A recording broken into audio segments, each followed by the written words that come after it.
በስመ አብ ወወልድ ወመንፈስ ቅዱስ አሐዱ አምላክ አሜን። የተወደዳችሁ የልዑል እግዚአብሔር ቤተሰቦች የእናታችን የቅድስት ድንግል ማርያም የአስራት ቃል ኪዳን የበረከት ልጆች የጻድቃን የሰማዕታት ወዳጆች በወደደንና ባፈቀረን በልዑል እግዚአብሔር ፍጹም ሰላም እላችኋለሁ። እንደምን ዋላችሁ?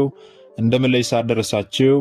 አሜን። እንደ ኃጢአታችንና እንደ በደላችን ብዛት ሳይሆን እንደ ምሕረትና እንደ ቸርነቱ ተመልክቶ እስከዚህ ሰዓት ያደረሰን የአባቶቻችን አምላክ ልዑል እግዚአብሔር ስሙ የተመሰገነ ይሁንልን። እርሱን ጠርተን እርሷን የማንተዋት ንጽሕተ ንጹሐን ቅድስተ ቅዱሳን ቅድስት እናታችን ድንግል ማርያም ዘላለማዊ ስሟ የተመሰገነ ይሁንልን። እንግዲህ እንደ እግዚአብሔር አምላካችን መልካምና በጎ ፍቃድ ዛሬ የምንማማረው ጥቅምት 5 ቀን የጻድቁ አባታችን የአቡነ ገብረ መንፈስ ቅዱስን ዓመታዊ ክብረ በዓል በታላቅ ድምቀት እናከብራለን። ይህንን ክብረ በዓል ስለምንድን ነው የምናከብረው?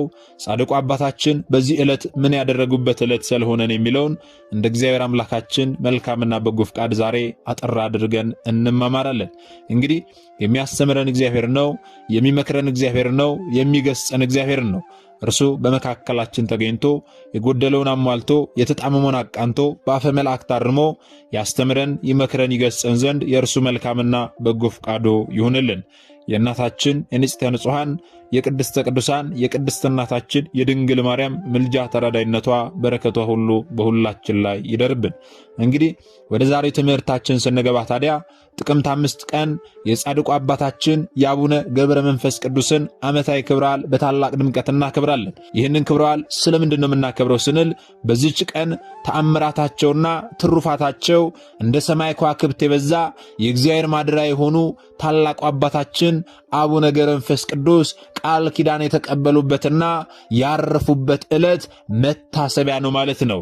እዚህ ጋር ልናውቅ የሚገባው ነገር ጻድቁ አባታችን አቡነ ገብረ መንፈስ ቅዱስ ለ100 ዓመት ሕዝበ ኢትዮጵያን ማርልኝ ብለው በዝቋላ ተራራ በሚገኘው ሐይቅ ላይ ተዘግዝቀው ለምነው የምህረት ቃል ኪዳን የተቀበሉትና ያረፉበት ዕለት መጋቢት 5 ቀን ነው።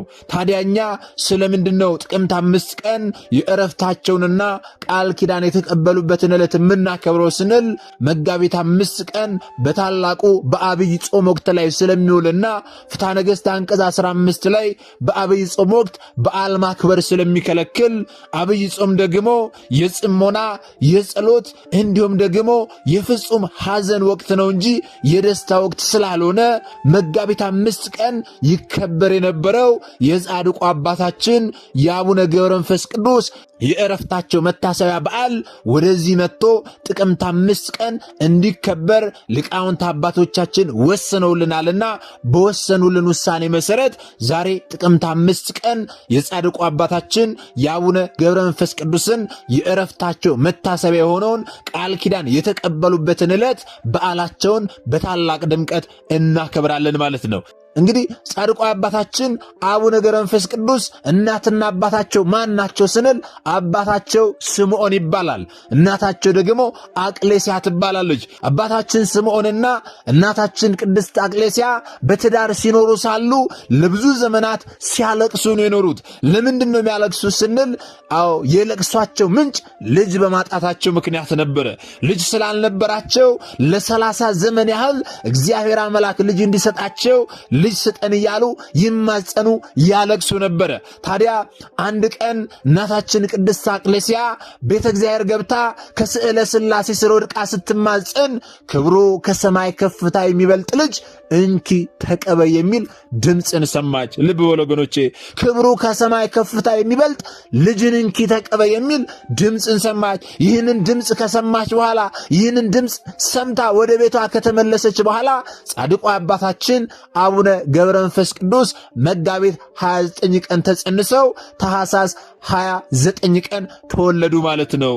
ታዲያ ጻድቁ አባታችን በተወለዱባት ዕለት ድንቅ ነገርን አድርገዋል። በተወለዱባት ቀን ከእናታቸው እቅፍ ወርደው ከጨለማ ወደ ብርሃን ላወጣኸኝ ለአብ ለወልድ ለመንፈስ ቅዱስ ምስጋና ይገባል እያሉ ገና በተወለዱባት ዕለት ለሥላሴ ሰግደዋል፣ ምስጋናንም አቀርበዋል። ልብ በሉ ታዲያ ጻድቁ አባታችን አቡነ ገብረ መንፈስ ቅዱስ 3 ዓመት በሆናቸው ጊዜ የእግዚአብሔር መልእክተኛ ገናናው መልአክ ሊቀ መልአኩ ቅዱስ ገብርኤል ከሰማይ ወርዶ ሕፃኑን ከእናቱ እቅፍ አንስቶ ብዙ ባህታውያን ወዳሉበት ገዳም ወስዶ በአንዱ ባህታዊ ደጅ ላይ አኖረው። ወደ አበብኔቱ ወደ አባ ዘመደ ብርሃን ገብቶ ስለ ሕፃኑ እግዚአብሔር ያዘዘውን ነገር ሁሉ ነገረው። እግዚአብሔር አምላክ ወደዚህ እንዲያመጣው እንዳዘዘው እርሱም እንደታዘዘ ደግሞ ይህንን የ3 ዓመት ሕፃን ልጅ ወደ እሱ ደጅ እንዳመጣውና እንዳስቀመጠው ለአባ ዘመደ ብርሃን ገናናው መልአክ ሊቀ መልአኩ ቅዱስ ገብርኤል ነገረው። በዚያን ጊዜም ታዲያ ነገሩ እውነት እንደሆነ ይረዳ ዘንድ አባ ዘመደ ብርሃን ተነስቶ ወደ ደጅ ወጣ። ወደ ደጅ ሲወጣ ሲመለከት ሳለ መልአኩ እንደነገረው ሕፃኑ ከበር ተቀምጦ ፈገግታን ተሞልቶ አገኘው። እጅግም ደስ ብሎ ለእግዚአብሔር ሰገደ። ሕፃኑንም አንስቶ ሳመው፣ ታቅፎም ወደ ቤቱ አስገባው። ከዚህም በኋላ ታዲያ ጻድቁ አባታችን አቡነ ገብረ መንፈስ ቅዱስን በፍቅር በሥነ ሥርዓት አሳደጋቸው። የዳዊትን መዝሙርና ቤተ ክርስቲያን የምትቀበላቸውን መጻሕፍት ሁሉ ብሉይ ኪዳንንና ሐዲስ ኪዳንን በሚገባ አባ ዘመደ ብርሃን አስተማራቸው። የቤተ ክርስቲያናችንን አስተምሮ እያስተማረ አሳደጋቸው። ከዚህም በኋላ ታዲያ ክህነት ይሰጣቸው ዘንድ ስሙ አብርሃም ወደሚባል ጳጳስ ወሰዳቸው። ጳጳሱም ታዲያ ጻድቁ አባታችንን ባዩአቸው ጊዜ እጅጉን ደስ አላቸው። ከዚህም በኋላ የድቁና ማዕረግን ሾመው እንደ ቀዳሜ ሰማዕት እንደ ቅዱስ እስጢፋኖስ ጸጋንና ክብርን ሞገስን የተሞሉ ታላቅ ጻድቅ አባት ሆኑ። ልብ በሉ ወገኖቼ። ታዲያ ከጥቂት ቀኖች በኋላ በጌታችን ትእዛዝ ቅስና ተቀበሉ። ቅስና ከተቀበሉም በኋላ በጾም በጸሎት በስግደት በብዙ ትጋትም እየተጋደሉ በበረሃ ውስጥ ብቻቸውን መኖር ጀመሩ። በበረሃ ውስጥ ብዙ ዘመናትን ሲኖሩ ጻድቁ አባታችን ነፍሳቸውን እንዲህ ይሏት ነበረ። ነፍሴ ሆይ እወቂ፣ በእግዚአብሔር ፊት ራቆትሽን ትቆሚ ዘንድ እንዳለሽ እወቂ፣ እንግዲህ ጽኚ፣ በርቺ እያሉ ነፍሳቸውን ይሏት ነበረ። ታዲያ ጻድቁ አባታችን ቆዳቸው ከአጥንታቸው እስኪጣበቅ ድረስ ያለ መብልና ያለ መጠጥ በእንዲህ ያለ ግብር ተጠምደው ለብዙ ዘመናት ኖሩ። ከእጽዋት ፍሬዎች ወይም ደግሞ ከእንጨት ስሮች ምንም ነገር አልተመገቡም። ለስጋቸው የሚጠቅማቸውን ነገር ምንም አይነት ነገር ሊያደርጉ አልፈለጉም። ታዲያ ከብዙ ዘመናት በኋላ ለአባታችን ለገብረ መንፈስ ቅዱስ እግዚአብሔር አምላክ ተገለጠላቸውና እንዲህ አላቸው። የብርሃን ሰረገላ ይሁንል፣ መድረስ ወደምትሻበት ሁሉ ብረር። እኔንም ማየት በፈለክ ጊዜ ከአባቴና ከመንፈስ ቅዱስ ጋር በሦስትነቴ ታየኛለህ። አሁንም ወደ ኢትዮጵያ ምድር ሂድ፣ በዚያም ከደይን የምታወጣቸው ነፍሳት አሉህ ብሎ እግዚአብሔር አምላክ ጻድቁ አባታችን አቡነ ገብረ መንፈስ ቅዱስን ተናገራቸው። ልብ በሉ። ከዚያም በኋላ ታዲያ ጻድቁ አባታችን 60 አንበሶችና 60 ነብሮች በፊት በኋላ አጅቧቸው ወደ ሀገራችን ወደ ኢትዮጵያ ተጓዙ። የእግዚአብሔር መልእክተኛ ቅዱስ ገብርኤልም ከአንበሶችና ከነብሮች ጋር በንፋስ ሰረገላ አሳፍሮ ይመራቸው ነበረ። ወደ ምድረ ከብድም አደረሳቸው። ከዚያም ወደ ልዩ ተራራ ወደ ደብረ ዝቋላ ወሰዳቸው። እዚህ ጋር ልታስተውል የሚገባ ነገር አለ። የጻድቁ አባታችን የአቡነ ገብረ መንፈስ ቅዱስን ስዕላቸውን ስትመለከቱ ከስዕላቸው ጋር እግራቸው ስር አንበሶችና እንዲሁም ደግሞ ነብሮች ይሳላሉ። አይናቸው አካባቢ ደግሞ የቁራ ስዕል ይሳላል። ይህ ስለምንድን ነው የሚሳለው? ምንድን ነው ትርጉሙ የሚለውን ሁላችንም ልናውቅ ያስፈልጋል። አንዳንድ ሰዎች ከዚች ቅድስት ሃይማኖት ቤተ ክርስቲያን የወጡ እንዲሁም ደግሞ ወደዚች ቅድስት ሃይማኖት ያልገቡ ውጭ የሆነ የሚነቅፉ ሰዎች አይ ተዋህዶ እኮ ነብሮችን ነው የምታስመልካችሁ፣ ተዋህዶ እኮ አንበሶችን ነው የምታስመልካችሁ፣ ተዋህዶ ያው አይኑ አካባቢ ያለውን ቁራ ነው የምታስመልካችሁ፣ በአዳም ልኮ ነው የምታስመልካችሁ እያሉ ያልገባቸውን ነገር ሲነቅፉ እንመለከታለን። እንዲህ አይነት ነቀፌታ ሲያቀርቡ በዚች ቅድስት ሃይማኖት ውስጥ የሚመላለስ ሰውም ጭምር ነው እንዴ ብሎ ጥርጣሬ ውስጥ የሚገባል። ጥርጣሬ ውስጥ ከመግባታችን አስቀድሞ በውጭ ያሉ ሰዎችም ይህንን ነገር ከመናገራቸው አስቀድሞ መቅደም የነበረበት ነገር ግን ይህ የጻድቁ አባታችን የአቡነ ገብረ መንፈስ ቅዱስ ስዕል ላይ ያለው አንበሳ ስለምን ተሳለ? ነብሩ ለምን ተሳለ? አይናቸው አካባቢ ያለው የቁራ ምስልስ ለምን ተሳለ የሚለውን አስቀድመን ሁላችንም ልናውቅ ያስፈልጋል ወገኖቼ። የኛ ቅድስት ቤተክርስቲያናችን ቅዱሳት ስዕላት ስትስልልን እኛ ለምን ብለን እንድንጠይቅና ጠይቀንም ደግሞ ታሪካቸውን እንድንረዳ እንድንማር ነው። ቅዱሳን ስዕላት ላይ የሚሳሉ ነገሮች ሁሉ ከታሪካቸው ጋር የሚያያዝ ነገር ስላለ ነው። አንበሶቹን ስንመለከት ምንድነው ታሪካቸው ከአባታችን ከአቡነ ገብረ መንፈስ ቅዱስ ጋር ምንድነው የሚያገናኙ ብለን ጠይቀን እንድንማር ነው እንጂ የኛ ቅድስት ቤተክርስቲያን አይደለም አንበሳና ነብር ልታስመልከን ቀርቶ አይደለም ቁራ ልታስመልከን ቀርቶ ጻድቁ አባታችን አቡነ ገብረ መንፈስ ቅዱስንም ጭምር አናመልክም። ይህንን በአራት ነጥብ ልትይዙ ያስፈልጋል። አናመልክም ወገኖቼ። የምናመልክም ይመስላቸው ሰዎች አሉ። እኛ የምናመልከው እግዚአብሔርን ብቻ ነው። ነገር ግን ቅዱሳን አባቶቻችንን ለምንድነው ታዲያ ክብር በዓላትን የምታከብሩት የሚሉ ሰዎች አሉ። የቅዱሳን ክብር በዓላትን የምናከብረው እግዚአብሔር ከቅዱሳን ጋር ያለው ግንኙነት ከሚገለጽባቸው መታሰቢያ አንዱ በዓል ነው። በቅዱሳን የመታሰቢያ ዕለታት እግዚአብሔር በእነርሱ አድሮ የሠራው ሥራ፣ የፈጸማቸው ተአምራት፣ ለሰው ልጆች ያደረገው ምሕረትና ቃል ኪዳን ይታወሳል፣ ይታሰባል። ለዚህ ነው የቅዱሳን ክብረ በዓላትን የምናከብረው ወገኖቼ። የጻድቁ አባታችን የአቡነ ገብረ መንፈስ ቅዱስን ዓመታዊ ክብረ በዓል ስናክብር የመጀመሪያው እግዚአብሔር አምላክ ጻድቁ አባታችን አቡነ ገብረ መንፈስ ቅዱስ ስላከበራቸው እናከብራቸዋለን። ሁለተኛው ደግሞ ለእርሳቸው በገባላቸው ቃል ኪዳን ምሕረትን እናገኝ ዘንድ እናከብራለን። ይህንን የምናደርገው ደግሞ መጽሐፍ ቅዱሳዊ ትእዛዝ ስላለ ነው ቅዱሳን አባቶቻችንን የምናከብረው። ይህ ደግሞ የቱ ላይ ያለው ካልን እግዚአብሔር አምላክ በነቢዩ ኢሳይያስ ላይ አድሮ እግዚአብሔር ሰንበቴን ስለሚጠብቁ ደስም የሚያሰኘኝን ነገር ስለሚመርጡ ቃል ኪዳኔንም ስለሚይዙ ጃንደረቦች እንዲህ ይላልና ይላል፣ በቤቴና በቅጥሬ ውስጥ ከወንዶችና ከሴቶች ይልቅ የሚበልጥ መታሰቢያና ስም ከሰጠኋችሁ የማይጠፋም የዘላለም ስም እሰጣችኋለሁ ይላል። ልብ በሉ ወገኖቼ። ይህንን አምላካዊ ቃል መነሻ አድርጋ ቤተ ክርስቲያናችን የቅዱሳንን በዓላት ማክበር የጀመረችው ዛሬ ሳይሆን ጥንት ነው። ትንቢተ ኢሳይያስ ምዕራፍ 56 ቁጥር 6 ላይ የተጠቀሰ ቃል ነው ይህ ቃል ማለት ነው። ስለዚህ አጥቢያዎች ሁሉ እንደተሰየሙባቸው የቅዱሳን ስም ከጌታ በዓላት ባሻገር የመላእክትንና የቅዱሳንን ሰዎች ዓመታዊ ክብረ በዓላት በድምቀት ያከብራሉ። የምናከብረው ለምንድን ነው ስንል የማይጠፋ የዘላለም ስም እሰጣቸዋለሁ በቤቴና በቅጥሬ ብሎ ጌታችን ቃል ኪዳንን ስለሰጣቸው ወይም ደግሞ የማይጠፋ የዘላለም ስም ለቅዱሳን አባቶቻችን እግዚአብሔር አምላክ ስለሰጣቸው ነው። ስለዚህ ጻድቁ አባታችን አቡነ ገብረ መንፈስ ቅዱስ እግዚአብሔር አምላክ የማይጠፋ የዘላለም ስም በእግዚአብሔር ቤት የዘላለም የማይጠፋ ስም ስለሰጣቸው እናከብራቸዋለን። ክብረ በዓላቸውንም እናከብራለን። ልብ በሉ ወገኖቼ።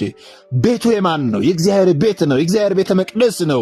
ነገር ግን የማይጠፋ የዘላለም ስም እሰጣቸዋለሁ እንዳለ በጻድቃን ስም በቅዱሳን ስም ይሰየማል። አንድ ደብር ማለት ነው። ነገር ግን ለምሳሌ በጻድቁ አባታችን በአቡነ ገብረ መንፈስ ቅዱስ ስም አንድ ቤተ ክርስቲያን ቢሰየም እዛ ቤተ ክርስቲያን ውስጥ የሚመለከው እግዚአብሔር አምላክ ነው። እዛ ቤተ ክርስቲያን ውስጥ የሚፈተተው የክርስቶስ ሥጋ የክርስቶስ ደም ነው። እዛ ቤተ ክርስቲያን ውስጥ ለምእመናን የሚታደለው የክርስቶስ ሥጋ የክርስቶስ ደም ነው እንጂ የጻድቁ አባታችን አይደለም። ይህንን በደንብ ልታውቅ ያስፈልጋል። ስለዚህ ክብረ በዓላቱንም ጭምር ስናክብር ታዲያ ጻድቁ አባታችን አቡነ ገብረ መንፈስ ቅዱስን ስናክብር እግዚአብሔር ስላከበራቸው እናከብራለን። ስናክብር ቃል ኪዳን ስለገባላቸው በቃል ኪዳናቸው ምሕረትን እንድናገኝ ከእግዚአብሔር ዘንድ ምሕረትን እንዲያሰጡን፣ እንዲማጸሉልን፣ እንዲያማልዱን ቅዱሳን አባቶቻችንን እንማጸናለን። ይህንን በደንብ ልታውቅ ያስፈልጋል።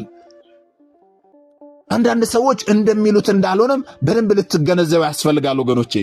ወደ ቀደመ ነገራችን ስንመለስ የጻድቁ አባታችን የአቡነ ገብረ መንፈስ ቅዱስ ስዕል ላይ የምንመለከተው አንበሳና ቁራ ምንድነው? ለምንድን ነው የሚያገናኙት ስንል ጻድቁ አባታችን አቡነ ገብረ መንፈስ ቅዱስ ወደ ሀገራችን ኢትዮጵያ ሲመጡ 60 አንበሶችና 60 ነብሮች ከፊት ከኋላ አጅቧቸው ወደ ኢትዮጵያ ምድር እንደመጡ እንደተጓዙ እንድናስተውል ነው። ልብ በሉ። ጻድቁ አባታችን አቡነ ገብረ መንፈስ ቅዱስ ዛሬ እኔና እናንተ የምንፈራቸው አራዊት ጭምር የሚታዘዙላቸው ናቸው። ቅዱሳን ስለሆኑ፣ ጻድቃን ስለሆኑ፣ የበቁ አባቶች ስለሆኑ አዎ የዱር አራዊቶች እንኳን የእግራቸውን ትቢያ የሚልሱላቸው ናቸው ቅዱሳን አባቶቻችን። አንበሳና ነብር የሚታዘዝላቸው ናቸው ጻድቁ አባታችን አቡነ ገብረ መንፈስ ቅዱስ። ስለዚህ ወደ ሀገራችን ወደ ኢትዮጵያ ሲመጡ እንዴት ባለ ክብር እንደመጡ አንበሶችና ነብሮች እንኳን አጅቧቸው እንደመጡ ገናናው መልአክ ሊቀ መልአኩ ቅዱስ ገብርኤል ከፊት ከኋላ እየመራቸው እንደመጡ እንድንማር በስዕላቸው ላይ አዎ የአንበሳና የነብር ስዕል እግራቸው አካባቢ ይሳላል ማለት ነው። ይህንን በደንብ ልታውቅ ያስፈልጋል ወገኖቼ። ለምንድን ነው ብለው ሲጠይቋችሁ ለምን ብላችሁ አትሸበሩ። ለምንድን ነው ብለው ሲጠይቋችሁ ለምን ብላችሁ መምህራንን ጠይቁ። ቤተ ክርስቲያናችን አንዳችም ነገር ካለ ምክንያት የምታደርገው ነገር የለም። ወደ ታሪካችን ስንመለስ ታዲያ ገናናው መልአክ ሊቀ መልአኩ ቅዱስ ገብርኤል ጻድቁ አባታችን አቡነ ገብረ መንፈስ ቅዱስን ከአንበሶችና ከነብሮች ጋር በንፋስ ሰረገላ አሳፍሮ እየመራቸው ወደ ምድረ ከብድ አደረሳቸው። ከዚያም ደግሞ ወደ ልዩ ተራራ ወደ ደብረ ዝቋላ ወሰዳቸው። በዚያም ታዲያ አባታችን በባህሩ ዳር ላይ ቆመው ምስራቁን፣ ምዕራቡን፣ ሰሜኑን፣ ደቡቡን ተመለከቱ። አራቱንም ማዕዘን የኢትዮጵያን ማዕዘን ተመለከቱ። አራቱንም የኢትዮጵያን ማዕዘን ሲመለከቱ የኢትዮጵያ ሰዎች የሚሰሩትን ኃጢአታቸውን በዓይኖቻቸው የተገለጡ ሆኖ ተመለከቱ። የኢትዮጵያ ሰዎች በአራቱ ማዕዘን ያሉ የሚሰሯቸው ኃጢአታቸው ሁሉ በጻድቁ አባታችን ፊት የተገለጠ ሆኖ ተመለከቱ። ከዚህም በኋላ ታዲያ ወዲያውኑ ጻድቁ አባታችን አቡነ ገብረ መንፈስ ቅዱስ ምን አደረጉ ስንል በራሳቸው ተዘግዝቀው ተወርውረው ወደ ባህር ውስጥ ገቡ። ወደ ባህር ውስጥ ከገቡ በኋላ እኒህ የእጆችን ፍጥረቶች አዎ ካልማርካቸው፣ ምሕረትን ካልሰጣቸው ከዚህ ባህር እንደማልወጣ በእግሮችም እንደማልቆም በሕያው ስም እምላለሁ ብለው ጻድቁ አባታችን ምለው በዚያ ውሃ ውስጥ ቁልቁል ተዘግዝቀው 40 ቀንና 40 ሌሊት እነዚህን የኢትዮጵያን ሰዎች እነዚህን የጅን ፍጥረቶች ማርልኝ ብለው 40 ቀንና 40 ሌሊት በዚያው ቁልቁል ተዘግዝቀው ሲጸልዩ ኖሩ። ልብ በሉ ወገኖቼ። ታዲያ ልክ በ40ኛው ቀን ስምህን የጠራውን መታሰቢያን ያደረገውን እምርልሃለሁ የሚል ቃል በመልአክ አማካኝነት ወደ ጻድቁ አባታችን ወደ አቡነ ገብረ መንፈስ ቅዱስ መጣ። አባታችንም ታዲያ እንዲህ አሉ፣ መላኩን መላውን የኢትዮጵያን ሰው ካልማርክልኝ ከዚህ ባህር አልወጣም አለው። መላኩም ይህንን ሲለው ካጠገቡ ሄደ። ልብ በሉ ወገኖቼ፣ እኔ ስሜን ለጠራውን መታሰቢያን ላደረገውን አይደለም መላውን የኢትዮጵያን ሰው መላውን ኃጢአት የሰራውን ሰው ማርልኝ ብዬን የገባሁት እንጂ ስሜን የጠራውን መታሰቢያን ያደረገውን ብቻ አይደለም። ስለዚህ ከዚህ ባህር አልወጣም ባሉ ጻድቁ አባታችን። ታዲያ አባታችን ገብረ መንፈስ ቅዱስም በዚያ ባህር ውስጥ 100 ዓመት ኖሩ። በ40ኛው ቀን ይህንን ቢላቸው መላኩ መጥተው እምቢ ቢሉም በዚያው አልወጣም ብለው ቀጥለው 100 ዓመት ሙሉ የኢትዮጵያን ሕዝብ ማርልኝ ብለው በዚያ ባህር ላይ ቁልቁል ተዘግዝቀው ኖሩ። ስጋቸው ሁሉ አለቀ፣ ደማቸው ሁሉ በባህር ውስጥ ፈሰሰ፣ አጥንቶቻቸውም ሁሉ እንደ በረዶ ነጭ ሆነው ታዩ። አጋንንትም ታዲያ ከአራቱም ማዕዘን በየቀኑ እየመጡ 700 ሺህ 300 ሺህ የሆኑ በመምጣት በቀስታቸው ይነድፏቸው ነበረ። እስከ 100 ዓመትም ድረስ አጥንቶቻቸውን በሻፎ ድንጋይ ይፍቋቸው ነበረ። ይህንን ሁሉ መከራ ጻድቁ አባታችን አቡነ ገብረ መንፈስ ቅዱስ ሲቀበሉ ኖሩ። ልብ በሉ ወገኖቼ፣ ጻድቁ አባታችን ይህን ሁሉ መከራ በትዕግስት ሲቀበሉ የነበሩት ለራሳቸው አይደለም። ለራሳቸውም አይበቁ ናቸው። ለራሳቸውማ ሕግጋት እግዚአብሔርን እየጠበቁ የኖሩ ታላቅና ጻድቅ አባት ናቸው። ነገር ግን ይህን ሁሉ መከራ ስቃይ የተቀበሉት ይህን ሁሉ መከራ በትዕግስት ሲቀበሉ 100 ዓመት ሙሉ የኖሩት የእጆች ፍጥረታት የሆኑትን እነዚህን ማርልኝ ብለው ነበረ። ልብ በሉ። ከዚህም በኋላ ታዲያ ጌታችን ወደ ጻድቁ አባታችን ወደ አቡነ ገብረ መንፈስ ቅዱስ መጣ። ከባህሩ ዳር ቆመ። አባታችን ገብረ መንፈስ ቅዱስንም መላውን የኢትዮጵያን ሰው መሬልሃለሁ፣ ተነስተህ ውጣ አለው። ያን ጊዜ ጻድቁ አባታችን አቡነ ገብረ መንፈስ ቅዱስ ወጡ። አጥንቶቹም እንደ ወንፊት ቀዳዳ የተበሳሱ ሆኑ። እንደ ወንፊት ቀዳዳ የተበሳሱ ሆነው ተገኙ። ጌታችንም ታዲያ ዳስሳቸውና ጤነኛ አደረጋቸው። ጤነኛ ካደረጋቸው በኋላ ወደ ምድረ ከብድም ሰደዳቸው። ከዚያም በኋላ ታዲያ ጻድቁ አባታችን አቡነ ገብረ መንፈስ ቅዱስ ወደ ላይ ወጥቶ ከፀሐይ በላይ ከሰማይ በታች እስከ 7 ዓመት ድረስ ኖረ። ዳግመኛም ታዲያ ወደ ምድረ ከብድ ተልኮ እንደ አምድ የተተከለ ሆኖ 7 ዓመት ቆመው ኖሩ። ልብ በሉ ወገኖች፣ ጻድቁ አባታችን እንደ አምድ የተተከሉ ሆነው 7 ዓመት ኖሩ። የት ካልን ምድረ ከብድ ማለት ነው። ወደ ሰማይ ሲመለከቱ ቅንድቦቻቸውን አልከደኑም፣ ራሳቸውንም ዝቅ አላደረጉም፣ ወደ መሬት ዝቅ አላደረጉም፣ ወደ ቀኝ ወደ ግራ አላሉም። ራሳቸውን ወደ ሰማይ ቀና አድርገው ዓይኖቻቸውን እንኳን ሳይከድኑ ቅንድባቸውን ሳያንቀሳቅሱ እጆቻቸውን ወደ ሰማይ ዘርግተው እንደ አምድ የተተከሉ ሆነው ጻድቁ አባታችን አቡነ ገብረ መንፈስ ቅዱስ ለ7 ዓመታት ቆመው ሲጸልዩ ኖሩ። ልብ በሉ፣ ቅድም በስዕላቸው ላይ የአንበሳና የነብር ምስልን ስለምን እንደሚሳል ተመለከትን። ዓይናቸው አካባቢ ደግሞ የቁራ ስዕል ይሳላል። ያ የቁራ ስዕል ለምንድን ነው የሚሳለው? ከታሪካቸው ጋር ምንድን ነው የሚያያይዘው የሚለውን ልመጣበት ስለሆነን ያስታወስኳችሁ። እጆቻቸውን ወደ ሰማይ ዘርግተው ለ7 ዓመታት ያህል ቆመው ሲጸልዩ ሲኖሩ እነሆ የመልካም ሥራ ሁሉ ተቃራኒ የሆነው ሰይጣን ዲያብሎስ በቁራ ተመስሎ ወደ ጻድቁ አባታችን ወደ አቡነ ገብረ መንፈስ ቅዱስ መጣ። በቁራ ተመስሎ ከመጣ በኋላ ዓይኖቻቸውን ያንጋጠጡ ሆነው አገኛቸው። ምንም የማይጨፍኑ የማይንቀሳቀሱ ሆነው አገኛቸው። ከዚህም በኋላ በራሳቸው ላይ ተቀምጦ ሁለቱንም ዓይኖቻቸውን አንቁሮ አሳወራቸው። ሰይጣን ዲያብሎስ በቁራ ተመስሎ ዓይኖቻቸውን ስላፈረጠው ስላነቆረው ወይም ደግሞ ስላጠፋባቸው ያ ስዕል አጠገባቸው በስዕላቸው ላይ የቁራ ስዕል ተስሎ ትመለከታላችሁ። ታሪኩ ይህ ነው ወገኖቼ። ለ7 ዓመታት ቆመው ሲጸልዩ ሳለ ዓይናቸው የፈጠጠ ያንጋጠጠ ሆነው ቢመለከታቸው ሰይጣን ዲያብሎስ በራሳቸው ላይ ሆኖ ዓይኖቻቸውን አሳወረባቸው። ነገር ግን ዓይኖቻቸው ሲታወር ሰይጣን በቁራ ተመስሎ መጥቶ ዓይናቸውን ሲያጠፋቸው ጻድቁ አባታችን አቡነ ገብረ መንፈስ ቅዱስ ጸሎታቸውን አላቆሙም። እጃቸውን እንደዘረጉ እንደ አምድ እንደተተከሉ ሆነው ቆሙ። ጸሎታቸውን ቀጠሉ። እርሱ ግን ይህን ሁሉ መከራ ስቃይ ያደረሰባቸው ዓይናቸውን አጠፋቸው ሰይጣን ዲያብሎስ። እርሳቸው ግን ምንም ሳያጓድሉ እስከ 2 ሳምንት ድረስ እንደ ቀድሞ በመትጋት ሲጸልዩ ኖሩ። ልብ በሉ ወገኖቼ።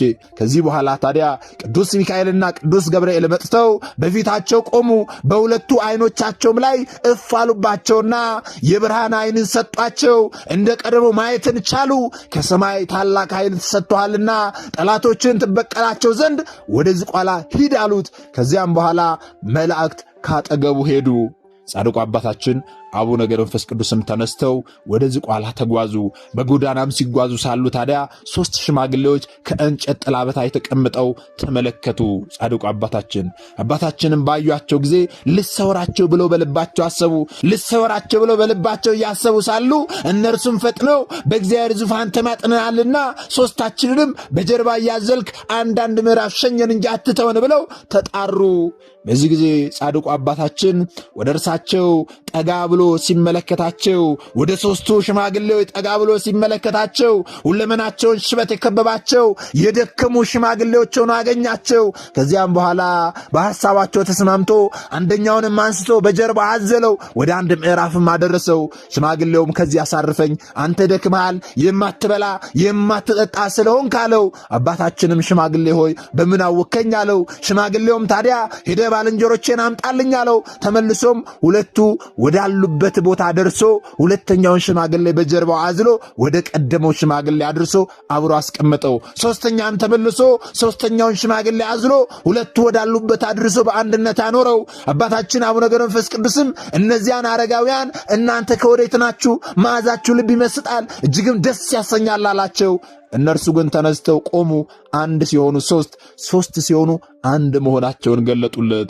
የአባቶቻችን አለቃ ቅዱስ አብርሃም እንዳየ እንደተመለከተ ጻድቁ አባታችን አቡነ ገብረ መንፈስ ቅዱስም የሥላሴን አንድነትና ሦስትነት ተመለከቱ። በእውነት ክብር ለአምላካችን ይሁን።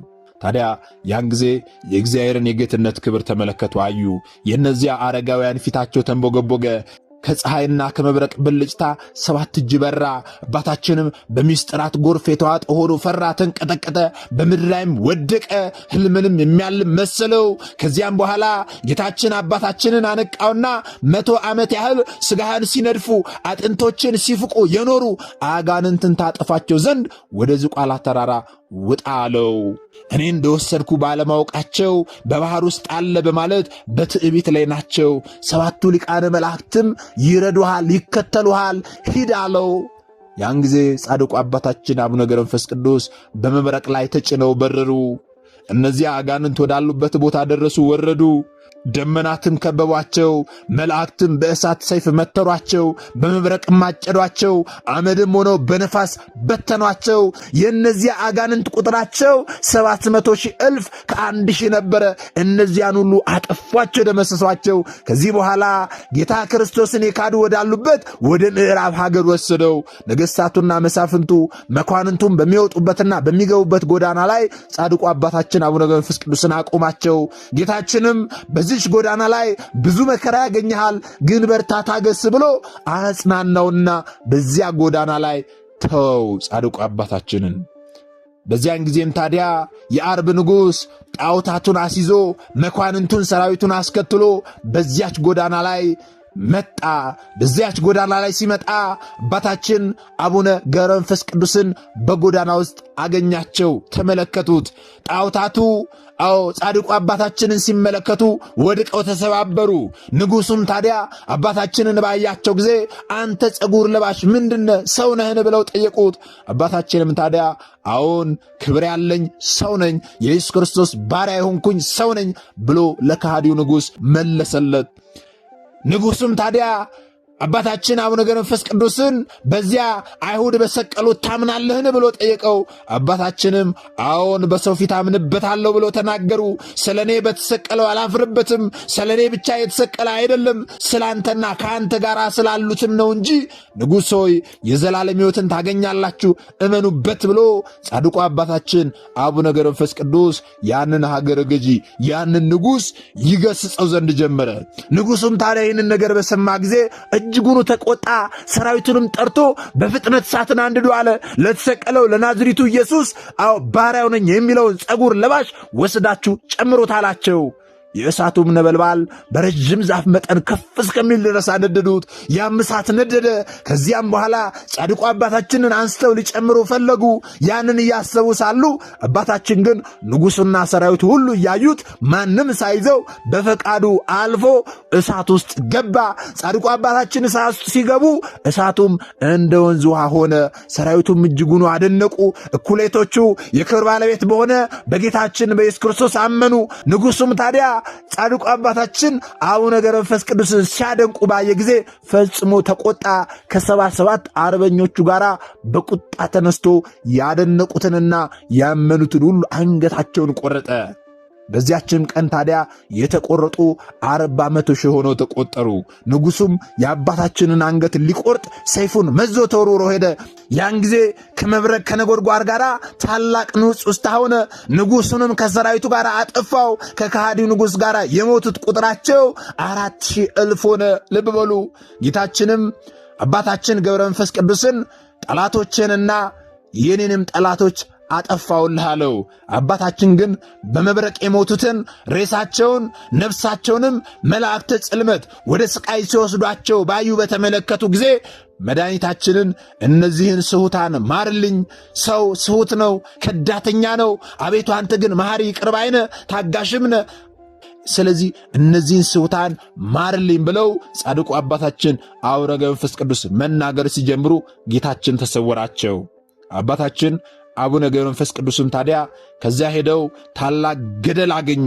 ያንን ገደል ሲያገኙ እግሮቻቸውን በገመድ አስረው በገደል ውስጥ ተዘግዝቀው መጸለይ ጀመሩ። ለምንድን ነው የሚጸለዩት ስንል እነዚያን ስሑታን ሰዎች ማርልኝ ብለው ማለት ነው። ልብ በሉ። ሰይጣንም ታዲያ መጥቶ ያችን ገመድ ቆረጣት። በገመድ እግራቸውን አስረው እዛ ጉድጓድ ውስጥ ቁልቁል ተዘግዝቀው ተንጠልጥለው ነበርና ሲጸልዩ የነበሩት። ሰይጣን መጥቶ ያችን ገመድ ቆረጣት። ወደ ታችም ተወርውረው ወረዱ። ቅዱስ ሚካኤልም ታዲያ ቀድሞ አባታችንን ያዛቸውና በእግርህ ላቁምህ ወይንስ ደግሞ በራስህ ላቁምህ አላቸው። ጻድቁ አባታችንም ተወኝ እንደዚያው ልሁን አሉት። በዚህ ጊዜ ትቷቸው ሄደ።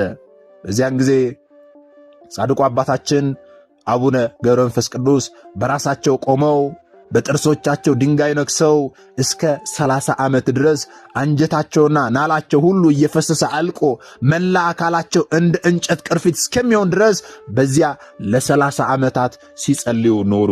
ልብ በሉ ወገኖቼ፣ ለ30 ዓመታት ቁልቁል ተዘግዝቀው በጥርሳቸው ድንጋይ ነክሰው አንጀታቸውና ናላቸው ሁሉ እየፈሰሰ አልቆ መላ አካላቸው እንደ እንጨት ቅርፊት እስከሚሆን ድረስ ማለት ነው። ታዲያ ከ30 ዓመትም በኋላ መድኃኒታችን ኢየሱስ ክርስቶስ አባታችንን ገብረ መንፈስ ቅዱስን ጠራቸው። ገብረ መንፈስ ቅዱስ ገብረ መንፈስ ቅዱስ እያለ 3 ጊዜ ጠራቸው። እርሱም ታዲያ እነሆኝ ጌታ ያለ። ጌታችንም እነዚያን ከሃዲዎች ምሬልሃለሁ፣ ከዚህ ተነሳ አለው። ያን ጊዜ የነከሰውን ድንጋይ ትቶ ተነሳ። ጥርሱም ተነቅሎ በድንጋዩ ላይ ተተክሎ ቀረ። ክንፎችም ተሰጥተውት ጻድቁ አባታችን አቡነ ገብረ መንፈስ ቅዱስ እየበረረ ከእግዚአብሔር ፊት ደረሰ። ጌታውንም ተማርክልኝ ከሥጋቸው ጋር ተነስተው በመጠመቅ ክርስቲያኖች ይሁኑ ብሎ ለመነ። ልብ ብሎ ወገኖቼ፣ በእውነት የጻድቁ አባታችን የአቡነ ገብረ መንፈስ ቅዱስ ገድላቸው እጅጉን ሰፊ ነው፣ እጅጉን የሚያስደንቅ ነው። ለአሕዛብ ጭምር ሲጸልዩ የነበሩ ናቸው። የኢትዮጵያን ሕዝብ ማርልኝ ብለው ለ100 ዓመታት አሕዛብን ደግሞ ማርልኝ የሞቱት ጭምር እኮ ናቸው። ተነስተው ተጠምቀው ከሥጋቸው ጋር ተነስተው ተጠምቀው ክርስቲያን ይሁኑ ብለው ሲጸልዩ የነበሩት ማለት ነው። በእውነት የሚያስደንቅ ነው የጻድቁ አባታችን ገድላቸው። ይህንን ብለው ሲጠይቁት ታዲያ መድኃኒታችን ኢየሱስ ክርስቶስ በሽተኞችን ልትፈውስ ሙታንን ልታስነሳ ሥልጣን ሰጥቻለሁ፣ አሁንም ወደ ተገደሉት ሄደ በመስቀል ምልክት በላያቸው ላይ አማትብ፣ ሕይወት መድኃኒት በሆነ ስሜም ማስነሳቸው አለው። ልብ በለው ወገኖቼ፣ አማትብ አለው የመጀመሪያው፣ ሕይወት በሆነ ስሜም ማስነሳቸው አለው። ጻድቁ አባታችን አቡነ ገብረ መንፈስ ቅዱስ በክርስቶስ ስም ሙታንን ሲያስነሱ ነበረ። ክርስቶስ በሰጣቸው ሥልጣን ደዌያንን ሲፈውሱ፣ በሽተኞችን ሲያድኑ፣ ሙታንን ሲያስነሱ ነበረ። እርሱ በሰጣቸው ሥልጣን ማለት ነው። ዛሬ ይህንን ክብረ በዓል ስናከብር እግዚአብሔር አምላክ በጻድቁ አባታችን ላይ ያደረገውን ታምር የሰጣቸውን ሥልጣን እርሱ በሰጣቸው ሥልጣን ደግሞ ጻድቁ አባታችን ያደረጉትን ታምር በደንብ በስፋት እንማራለን ማለት ነው። ክብረ በዓላቸውን ስናከብር ልብ በሉ። ያን ጊዜም ታዲያ በድኖቻቸው ወዳሉበት ሄደው ጻድቁ አባታችን አቡነ ገብረ መንፈስ ቅዱስ የእግዚአብሔርን ስም ጠሩ፣ አማተቡ። ከዚያም በኋላ ሙታንን አስነሷቸው። ሙታንን ካስነሷቸው በኋላ አጥምቀው ክርስቲያኖች አደረጓቸው። ክርስቲያኖች ካደረጓቸው በኋላ ከዚያ ሄዱ ማለት ነው። ልብ በሉ ወገኖቼ። ከዚህም በኋላ ታዲያ ከዚህ ዓለም ጻድቁ አባታችን አቡነ ገብረ መንፈስ ቅዱስ የሚለዩበት ቀን በቀረበ ጊዜ እነሆ የክብር ባለቤት ጌታችን መድኃኒታችን ኢየሱስ ክርስቶስ ተገለጠላቸው። ከተገለጠላቸው በኋላ የምህረት ቃል ኪዳንን ገባላቸው። መቼ ስንል መጋቢት 5 ቀን በሚያርፉበት ዕለት ማለት ነው። ልብ በሉ። ምን አይነት ቃል ኪዳንን ገባላቸው ስንል ስሙን ለሚጠራና መታሰቢያውን ለሚያደርግ እስከ 15 ትውልድ ድረስ የምህረት ቃል ኪዳንን ሰጣቸው። ስምህን የጠራውን ዝክርክር የዘከረውን የገድልህን መጽሐፍ የጻፈውን ያጻፈውን የሰማውን ያሰማውን እኔ እስከ 15 ትውልድ ድረስ እምርልሃለሁ። በስሜ የተራበ ላበላ፣ የተጠማ ላጠጣ፣ እንዲሁም ደግሞ በስምህ ለተሠራ ቤተ ክርስቲያን መባ ለሚያስገባ እስከ 15 ትውልድ ድረስ እምርልሃለሁ ብሎ ጌታችን ለጻድቁ አባታችን ለአቡነ ገብረ መንፈስ ቅዱስ የዘላለም የማይጠፋ የምህረት ቃል ኪዳንን ገባላቸው። ዛሬ በቃል ኪዳናቸው ምህረትን እናገኝ ዘንድ ይህንን ክብረ በዓላቸውን እናከብራለን። ስምህን የጠራውን መታሰቢያን ያደረገውን ይላል። ስለዚህ ዛሬ ጥቅምት 5 ቀን የጻድቁ አባታችን የአቡነ ገብረ መንፈስ ቅዱስን ዓመታዊ ክብረ በዓል ስናከብር፣ ስማቸውን ስንጠራ፣ ዝክራቸውን ስንዘክር፣ በዓላቸውን ስናከብር እስከ 15 ትውልድ ድረስ የምህረት ቃል ኪዳን ኪዳንን እናገኛለን። ለምን ካልን ጌታችን በገባላቸው ቃል ኪዳን መሰረት ማለት ነው። ልብ በሉ፣ በእውነት ደስ ሊለን ይገባል። እግዚአብሔር አምላካችን በብዙ መንገድ ምህረትን ያደርግልናል። ምህረትን ከሚያደርግልን መንገዶች መካከል አንዱ ቅዱሳን ጻድቃን አባቶቻችን ናቸው። ለእነርሱ በገባላቸው ቃል ኪዳን እኛን ይምረናል ማለት ነው። ታዲያ የዕድሜያቸውም ዘመናት 562 ሲሆን ጻድቁ አባታችን አቡነ ገብረ መንፈስ ቅዱስ በሰላም በፍቅር መጋቢት 5 ቀን አረፈዋል ማለት ነው። ስለዚህ ዛሬ እኛ የምናከብረው ክብረ በዓል ጥቅምት 5 ቀን ያረፉበትንና እንዲሁም ደግሞ ቃል ኪዳንን የተቀበሉበትን ዕለት ነው ብለናል። ይህ ደግሞ መቼ ነው የሆነው ስንል አሁን እንዳልነው መጋቢት 5 ቀን የሆነው። ታዲያ መጋቢት 5 ቀን የሆነውን ክብረ በዓል ለምንድን ነው ወደዚህ አምጥተን የምናከብረው ስንል መጋቢት 5 ቀን ብዙ ጊዜ የሚውለው አብይ ጾም ወቅት ላይ ስለሆነ በአብይ ጾም ወቅት ደግሞ ፍትሐ ነገሥት አንቀጽ 15 ላይ በአብይ ጾም በዓል ማክበር ስለሚከለክል አብይ ጾም የጽሞና የጸሎት ወቅት ስለሆነ የጌታችንን ሕማማቱን ግርፋቱን የምናስብበት ፍጹም ሐዘን እንጂ ደስታ የሌለበት ወቅት ስለሆነ በዚያ ወቅት ላይ ክብረ በዓላትን ማክበር ስለማይቻል መጋቢት 5 ቀን ይከበር የነበረው የጻድቁ አባታችን የአቡነ ገብረ መንፈስ ቅዱስ የዕረፍታቸው መታሰቢያ ወደ ጥቅምት 5 ቀን ተዘዋውሮ እንዲከበር በተወሰነው ውሳኔ መሰረት ዛሬ የዕረፍታቸውን መታሰቢያ በዓል ጥቅምት 5 ቀን እናከብራለን ማለት ነው። ስለዚህ ይህንን ክብረ በዓል ለምንድን ነው የምናከብረው ስንል በዚህ ምክንያት ነው የምናከብረው። ይህንን የተማርነውን ያወቅነውን ደግሞ ላልተማሩ ላላወቁት ወንድሞቻችን ልናስተምር ልናሳውቅ ያስፈልጋል። ምክንያቱም እኛ የተማርነውን አስተምረን ቢሆን እኛ ያወቅነውን አሳውቀን ቢሆን ኖሮ ማንም ሀብተ ወልድና ስመ ክርስትና ሰጥታ ማኅተብ በአንገቱ ላይ ካሰረችበት ከቅድስት ቤተ ክርስቲያን ወጥቶ ወደ ሌሎች ሃይማኖት ተቋማት ባልሄደ ባልገባ ነበር። ነገር ግን እኛ የተማርነውን ስለማናስተምር ያወቅነውን ስለማናሳውቅ ብዙ እህቶቻችን ወንድሞቻችን እየሳቱ ነው ያሉትና የሳቱትንም ለመመለስ ያሉትንም ለማጽናት አሁን ላይ የተማርነውን ወደፊትም የምንማረውን የቤተ ክርስቲያናችን አስተምሮ ልናስተምር ያስፈልጋል ማለት ነው። ይህን እንድናደርግ ደግሞ እርሱ አምላካችን መድኃኒታችን ኢየሱስ ክርስቶስ ሁላችንን ይርዳን፣ የሰማነውንም በዝነ ልቦናችን ያሳድርብን። ምናልባት ደግሞ ዛሬ ገና ወደዚህ መንፈሳዊ ቻናል የመጣችሁ ሰዎች ካላችሁ ከዚህ ፊት የተማማርነውም ከዚህ በኋላ የምንማማረውም መንፈሳዊ አስተምሮች ወደ እናንተ እንዲደርሱ ከፈለጋችሁ ሰብስክራይብ አድርጋችሁ የደወል ምልክቱን መጫን ይኖርባችኋል። ምክንያቱም ይህ ቴክኖሎጂ ያመጣው ስርዓት ነው፣ እኔ ያልኩት አይደለም። ይህንን ካደረጋችሁ ዕለት ዕለት ከዚህ የሚለቁ አስተምሮች ወደ እናንተ ይደርሳሉ።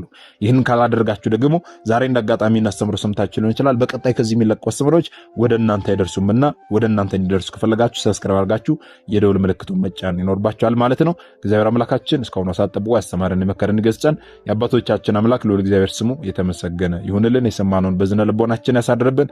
ሰሚዎች ብቻ ሳንሆን በሰማነው ቃል 30 60 100 ያማረ ፍሬ አፍርተን ዛሬ ስሙ ቀዳሾች ነገ ደግሞ የመንግስት ወራሾች ያደርገን ዘንድ የእርሱ መልካምና በጎ ፈቃድ ይሁንልን። ወስብሐት ለእግዚአብሔር ወለወላዲቱ ድንግል ወለመስቀሉ ክቡር። ይቆየን።